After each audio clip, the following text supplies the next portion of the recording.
Olá pessoal, sou o Felipe Thaís, do canal Historiando a Verdade. Antes de começar, deixa o like, porque o like é muito importante para a acessão do conteúdo da plataforma de YouTube. Ontem eu confesso que eu fiquei desgastado, porque os caras perderam a discussão, né? Eu provei porque eu falei que o cristão não pode ser conservador, não tem como, né? Não dá. Porque o John Burke, por exemplo, ele reclama da Revolução Francesa porque o período jacobino de Robespierre teve que ser sangrento. Por quê? Porque a burguesia não queria dar os mesmos direitos para a classe trabalhadora. Então foi sangrento. A revolução é sangrenta, né? E aí, esse período ele condena. Por quê? Porque ele queria manter o status quo de burguês. Não é cristão, né? Defender a propriedade privada, defender a riqueza e condenar um militante que invade uma terra, isso não é cristão, né? Tem um livro do Frei Beto. Frei Beto tem uns 50 livros publicados em 37 idiomas. Ele não tem patrimônio nenhum. Já começa daí, é um verdadeiro cristão, né? Porque ele fez voto de pobreza. Nas primeiras páginas ele fala da luta de Jesus e que, guardando as devidas proporções, é semelhante à luta de Che Guevara, né? Che Guevara abriu mão da burguesia, né, da vida de médico, né? Diziam que ele era racista e foi lutar no Congo, né? Os oprimidos da América, o discurso que ele faz na ONU, atacando diretamente os Estados Unidos, né, é histórico, né? E ele foi assassinado entregue por camponês, né? Então essa questão de pobre que se junta ao opressor já é histórica. Essa análise aqui, o 18 de Brumário de Luiz Bonaparte, é uma análise que foi pedida por Karl Marx a respeito da chegada de Luiz Bonaparte ao poder, né? Luiz Bonaparte representava a burguesia, mas ele foi eleito com o voto do pobre, né? E aí, depois da Revolução Francesa, ele consolidou os valores burgueses, né? Ele não tinha nenhum apego pelo pobre.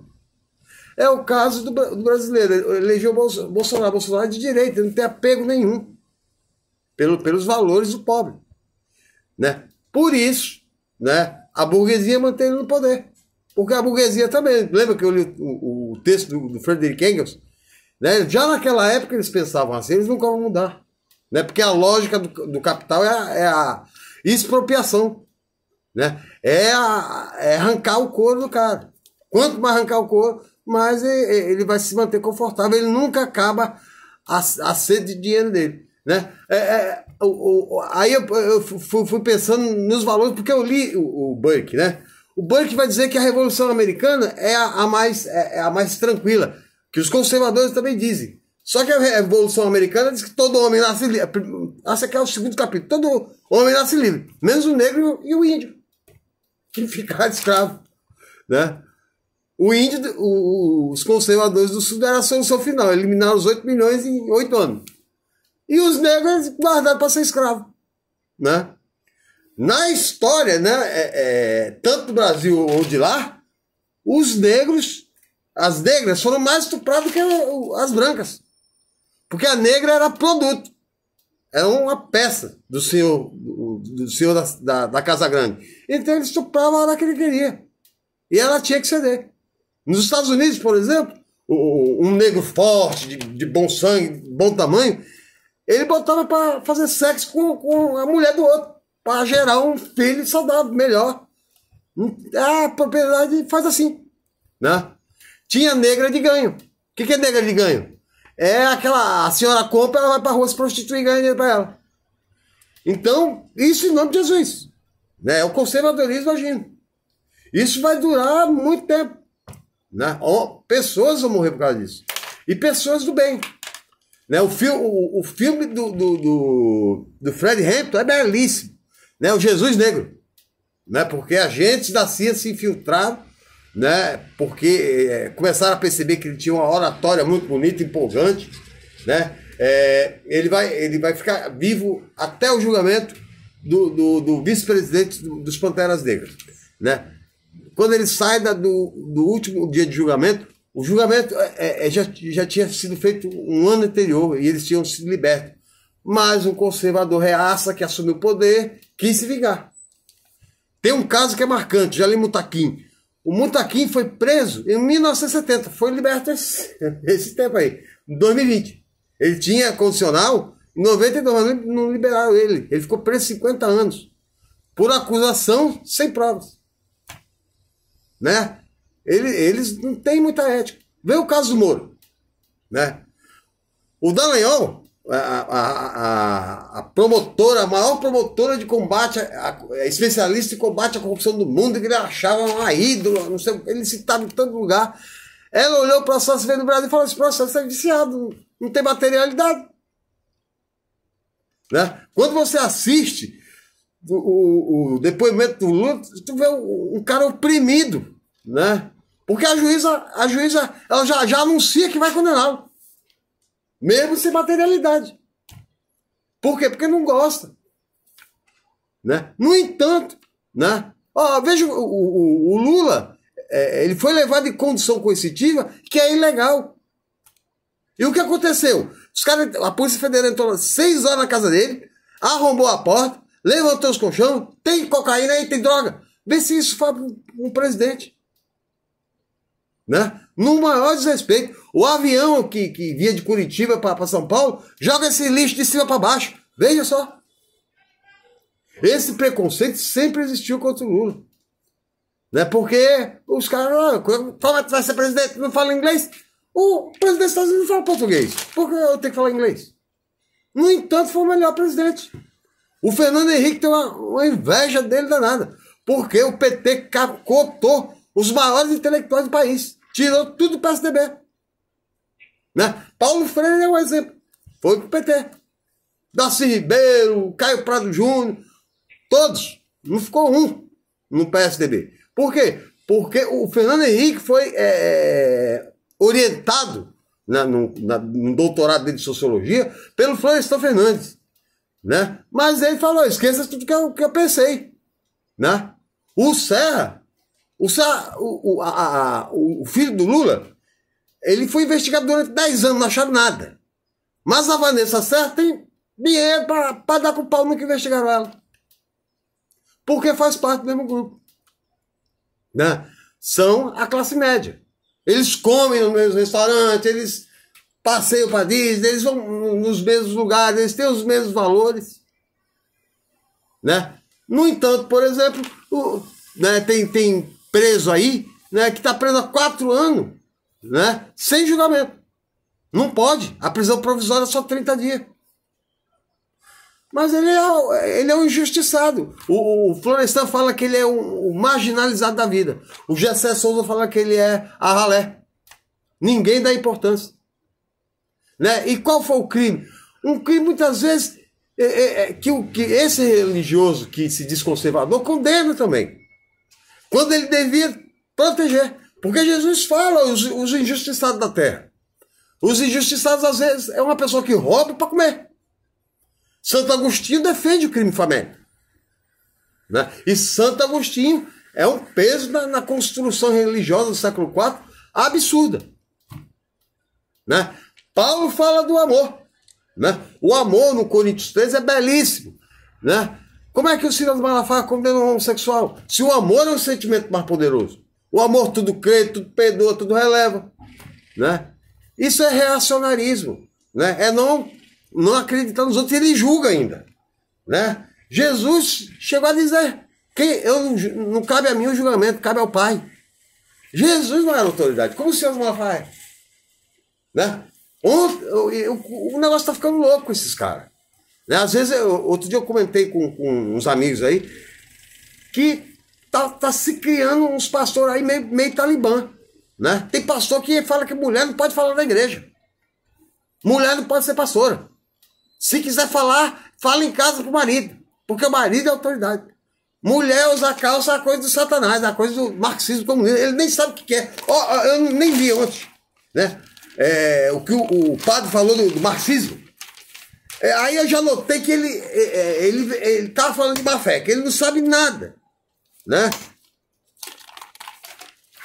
Não existia nem o que ele falou. E eu sou marxista. Ele falou que primeiro vinha Como é que ele falou? Primeiro vinha uma coisa que o Olavo de Carvalho, ele está sendo doutrinado pelo Olavo de Carvalho. Eu não entendo como um cara é doutrinado pelo Olavo de Carvalho. Ele é um charlatão. Um cara que fez a 4ª série, de 10 palavras, 10 palavras, 7 é palavrão. Deixa eu pegar meu óculos aqui, eu tomei isso aí. O que o padre falou, né? Primeiro vem o marxismo, depois vem o comunismo, depois vem o socialismo e depois vem o leninismo. Olha que absurdo, né? Marxismo é o nome dado aos escritos deixados pelo Marx. É o marxismo, né? A revolução que Marx prega é a revolução do proletariado que chega ao poder, o Estado vai desapropriar os meios de produção, né? Vai dividir com a sociedade, até o momento em que a sociedade chega à compreensão que todos são iguais. Aí, o comunismo é a abolição do Estado, né? O que o Marx está pregando? O que a Revolução Francesa não deu, né? E que o Burke foi contra. Robespierre lutou pela Revolução Francesa, que tem igualdade, fraternidade e liberdade. Mas não deu a liberdade da emancipação social. É a liberdade só jurídica, né? Então, a liberdade de um é diferente da do outro, né? A questão social não foi passada. Como um policial entra num gueto e como ele entra num bairro nobre. Porque ele não vê aquele humano como o outro, que deveria ver. E o pior, né? Às vezes diz... Esse livro aqui, o Gessé analisa, Guerra ao Brasil. Guerra contra o Brasil. É a guerra do pobre, né? Do pobre oprimido evangélico, que criminaliza o traficantezinho da esquina, que é o lucro proletariado. Que a Ângela Davis vai chamar, olha, esses caras são os que vão presos, são os presos políticos. Por quê? Porque nesse livro aqui chamado Constituição, tudo foi negado para ele. O Estado negou e puniu. Né? Primeiro tem que dar, se não der certo, aí pune. Mas não dá e pune do mesmo jeito.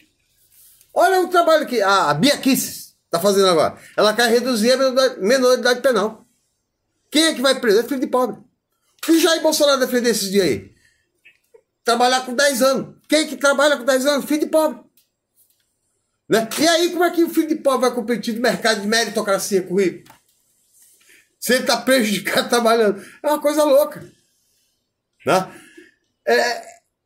Eu não conheço, né? Eu já li muita obra do Frei Beto, né? do Leonardo Boff, ele tem mais de 70 livros publicados, né? O Papa Francisco outro dia falou: os valores comunistas são mais próximos do cristianismo.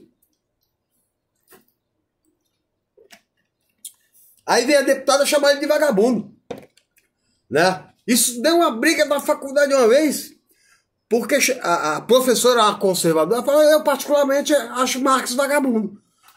Aí a molecada, a gente estudava uma disciplina junto com os estudantes para ser padre. Aí a molecada levantou lá no fundo: e Jesus era o quê? Ah, não, ele é carpinteiro. Cadê a carteira assinada? Né? Porque produção intelectual é trabalho, ou não? Vadiagem é aquele cara que passa dos 30 anos e fica na mesada da bolsa do pai, né? As forças capitalistas sempre impediram de chegar à ideia do comunismo. A jornalista outro dia perguntou para Flávio Dino: no ano do Nosso Senhor, o senhor ainda é comunista? Né? Você nega a Bíblia? Ele falou: não, pelo contrário, está na Bíblia. Ele cita o mesmo ato dos apóstolos que eu citei, né? Que se dividia tudo. Ah, mas você é comunista de iPhone. É uma coisa bestial, porque é falta de informação. O comunista não desapropria o teu bem. Ele quer os meios de produção que gera poder, né? Que permite o Luciano Hang passar de 20 para 30 bilhões no outro ano e o trabalhador dele continua explorado. Né? O Marx também, a igreja tem raiva do Marx, eu não sei por quê. Porque a igreja sempre foi opressora. Principalmente a igreja de raiz luterana, calvinista. Né? Ela apoiou a expulsão dos camponeses das suas pequenas propriedades para os burgueses explorarem. É aí que se vem a alienação. Por quê? Porque um sapateiro, por exemplo, dá para explicar assim, o sapateiro sabe todo o processo de construção do sapato. Então ele conhece o valor do seu trabalho. Não, no meio da fábrica, o cara fabrica um pedaço da produção. Então ele perde o valor, a referência do valor que vale o trabalho dele. Ele está alienado.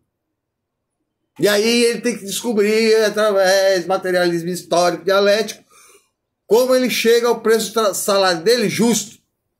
Né? Porque a tendência do capitalista vai ser sempre explorar. Né? Uma coisa que eu percebi quando o André Esteves falou, a gente vai tirar o PIS e COFINS. Se ele está falando isso, que vai tirar o PIS e COFINS serve para sustentar a Previdência Social. Eles estão pensando em acabar com a Previdência. Não tem senso humano nenhum aí. E aí tu vê o cristão conservador apoiar isso. Isso leva o pobre à miséria. Isso foi feito no Chile. Né? O Chile é o segundo país com mais suicídio de idosos do mundo. Por quê? Os caras se aposentam com meio salário mínimo, não conseguem sobreviver. É muito comum no Chile senhor de 70 anos correndo atrás de caminhão de lixo. Né? Porque foi um negócio absurdo. Né? Parece que o neoliberalismo, tem autores que dizem isso, é uma vingança do fim da escravidão. Agora eles estão se vingando da classe trabalhadora. Né? Tirando tudo, explorando tudo que pode e vai deixando o cara mais pobre e não tem sentimento. Né? As pessoas não percebem. Eu percebi, o André Esteves não fala um minuto da pandemia, da miséria, ele está dando risada todo o tempo. Ele está feliz. Né? E se o empresário está feliz, é porque tu está fudido. O Abílio Diniz vai na televisão falar que o capitalismo está bom, se está bom, a gente está ferrado. Porque ele está lucrando. Se ele está lucrando, a gente está perdendo. O Abílio Diniz, que foi dono do Pão de Açúcar, não tem nenhum apreço. Veja como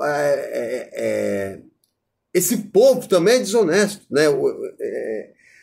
O Lula é um dos caras mais injustiçados do país. Eu conheço um pouco da história dele, até por ser historiador. Ele foi o primeiro a liderar uma greve em plena ditadura, porque era proibido. Né? Quase foi morto. Né? Ele é o primeiro a criar um partido de trabalhadores. E o PT hoje só não pede, de trabalhador, só não pede o Partido Comunista Chinês.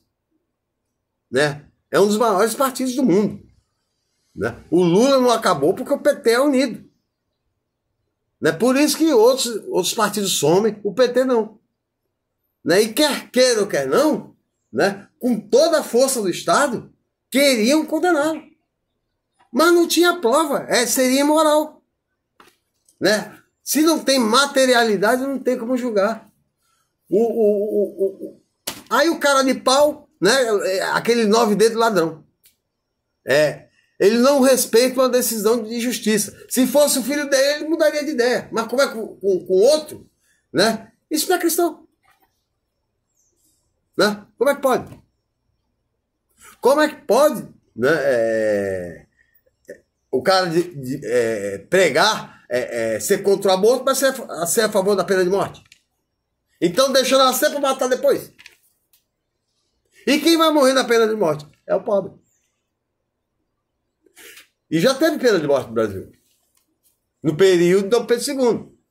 O problema foi quando um morreu enforcado e ele era inocente. E aí, o que faz? Porque a pena de morte é baseada na lei dente por dente, olho por olho. Então vai ter que matar o jurado e o juiz. Mas isso nunca acontece. Né? Eu confesso que os caras invadiram meu celular com um monte de vírus, ficaram me enchendo o saco a noite toda. Eu não fiquei com raiva, eu fiquei com pena do tamanho que tem a mediocridade dos caras. Né?